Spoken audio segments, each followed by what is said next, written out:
Hi, this is Brad, Hey, and this is Jess. and we're from mountainbikenewmexico.com. Today's trail segment is called Roller Coaster. Jess, take us through this trail. So this trail is actually a combination of not just roller coaster, but the very beginning that you're seeing here. It's called Power Line Uphill. It's a short little push in this very beginning, and then what you're going to see here in a moment is a little bit of a branch right there. You could take that, but that's going to take you into wilderness boundary, which is out of bounds for mountain bikes. We'll reference that again here in a second. So if you're a hiker, you can go up there, but not biking. Not supposed to. People do, but you're not supposed to. And then tell us about this part of the trail. This is kind of a steeper section. You kind of are tired here. Yeah, your legs can be a little tired, and you got to, have a little bit of leg strength to push over these rocks. You can see that it's not extremely technical, but just a little bit. And if you're a beginner, this may feel a little intimidating. But again, there's nothing wrong with stopping and stepping off if you need to. You can see Brad just kind of push right over that rock there. So perhaps one of the techniques to get over that is important is, a lot of people try to sit through little technical things that are uphill like that. One of the key things, if you're standing and you just kind of push through it, it's really not that difficult.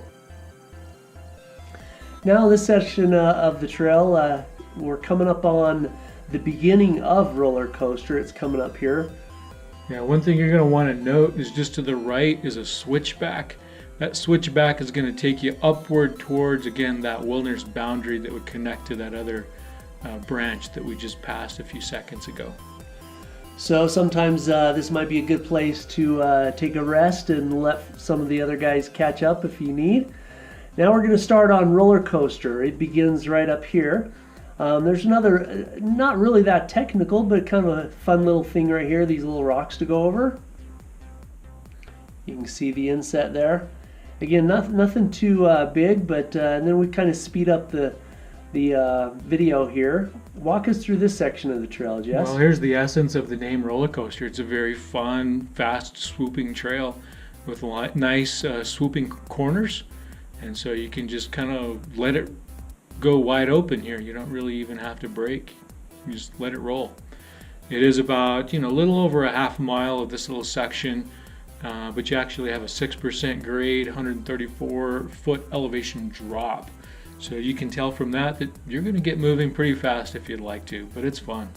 And again, I agree with Jess. There's a lot of this that you can just not use your brakes on and just roll with it, and it's a lot of fun. You saw that corner we just went around. That's one you kind of want to brake on that one. But again, some pretty fast, fun, flowy, minor technical stuff, minor rocks to go over. But definitely a fun trail. Yeah, one of the things if you're fairly novice at mountain biking, one thing you'll feel a little bit anxious about is some of these sections like right here that feel a little bit of on an edge. We have a little bit of a drop off on one side. So as long as you hold your line, you'll be good. And then you'll have a nice little payoff and a tiny little jump there if you'd like to take it. Nothing big, but catch a little air if you like to. And of course, if you don't want to do that, you can just kind of stay right to that little bump and you can just kind of roll over it.